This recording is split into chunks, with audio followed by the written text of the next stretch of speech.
Kalau menurut kalian bangsa dan ras yang paling unggul di muka bumi adalah Amerika? Bukan. Rusia? Bukan juga. Jerman? Inggris? Prancis? Juga bukan. Cina? Apalagi? Bukan guys. Menurut ahli DNA dari Oxford University, Stephen Oppenheimer, pada acara bedah bukunya berjudul Eden in the East, Surga di Timur, bahwa induk peradaban manusia modern bukan berasal dari Mesir, bukan dari Mediterania, dan tidak juga dari Mesopotamia, bukan pula dari Barat apalagi Cina, tetapi peradaban manusia modern justru dari Indonesia.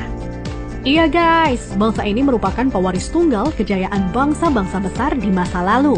Dan agaknya, Profesor Aricio Santos dari Brasil pun selaras dengan teori Oppenheimer. Dalam buku Atlantis The Lost Continent Finally Found, ia menyatakan bahwa titik Atlantis itu ada di Sundaland. Jadi guys, kita tidak pantas bersikap kerdil dengan memelihara sindrom inferior akut alias rasa minder terhadap bangsa luar. Kenapa? Karena nenek moyang kita dulu adalah bangsa yang unggul. Nenek moyang bangsa-bangsa. Jelas ya guys?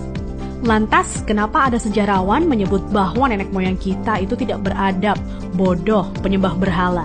Itu faktor penjajahan atau kolonisasi guys, yakni pembodohan, pengaburan, dan pembengkokan sejarah oleh kaum penjajah. Menurut Juri Lina dalam buku Architect of Deception, Secret of Freemasonry, ada 3 cara melemahkan dan menjajah suatu negeri. Pertama, kaburkan sejarahnya. Kedua, hancurkan bukti-bukti sejarah bangsa itu hingga tidak bisa lagi diteliti dan dibuktikan kebenarannya. 3, putuskan hubungan mereka dengan para leluhur dengan mengatakan bahwa leluhur itu bodoh dan primitif. Guys, sejarah Nusantara ini dibikin oleh kaum penjajah seolah-olah hanya dimulai dari era kemerdekaan atau paling jauh di era Raja-Raja Nusantara dulu versi penjajah. Tahu nggak sih guys, ribuan tahun lalu Nusantara terbagi dalam 3 era loh. Era pertama disebut era Wangsa Keling. Wangsa artinya bangsa, sedang Keling artinya kuat. Jadi Wangsa Keling maksudnya adalah bangsa yang kuat. Konon di era ini, leluhur kita berekspansi hingga Kamboja, Vietnam adop Indochina, Thailand, Burma, Sri Lanka, India, sampai ke Madagaskar. Raja yang terkenal bernama Shailendra. Tulisan yang dipakai adalah huruf Talawa, di mana modelnya menyerupai huruf Mesir kuno dan Israel.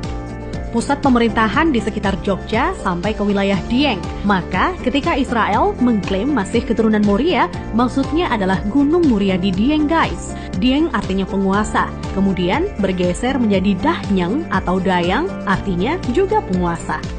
Setelah Wangsa Keling menghilang, di Tenggarai munculnya situs Dieng maupun Candi Borobudur. Nah, habisnya era Wangsa Keling ditandai dengan bangunan Bako atau Baki, yang artinya kuburan atau berakhir, dan ditandai dengan berdirinya Candi Boko atau Bako.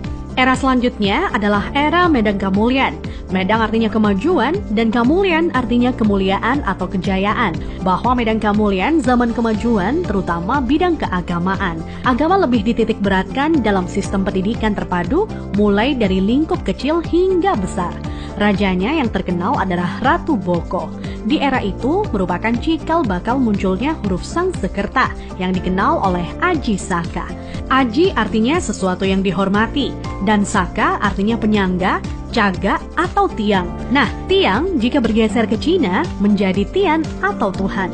Jadi guys, Aji Saka artinya sesuatu yang dihormati karena Tuhannya atau segala sesuatu yang mengacu pada Tuhan yang sangat dihormati. Kemudian huruf-huruf tadi akhirnya menjadi bahasa Sangsekerta. Jadi guys, Sangsekerta itu asli berasal dari bumi Nusantara atau Indonesia, bukan dari India. Kenapa? Di India tidak ada kata-kata sang. Jika berbasis kata sang, justru lebih dekat ke Cina. Contohnya Chiang Kai-shek, di mana Chiang oleh bangsa Cina dibaca sang. Jadi guys, sang itu berasal dari bahasa asli Indonesia tempo dulu, yakni bahasa Saka. Huruf yang dipakai di era Ratu Boko adalah Sangsekerta. Iya, kerta artinya 4, sedang sang asal kata wangsa atau bangsa. Jadi, Sangsekerta itu 4 bangsa yang meliputi antara lain, pertama, bangsa Qin yang meliputi bangsa Cina sendiri, Vietnam, Laos, dan Kamboja. Kedua, bangsa Thai meliputi Burma dan Thailand. Ketiga, bangsa Afrika yakni Madagaskar, Sri Lanka, India, dan lain-lain hingga Mesir disebut sebagai bangsa Afrika.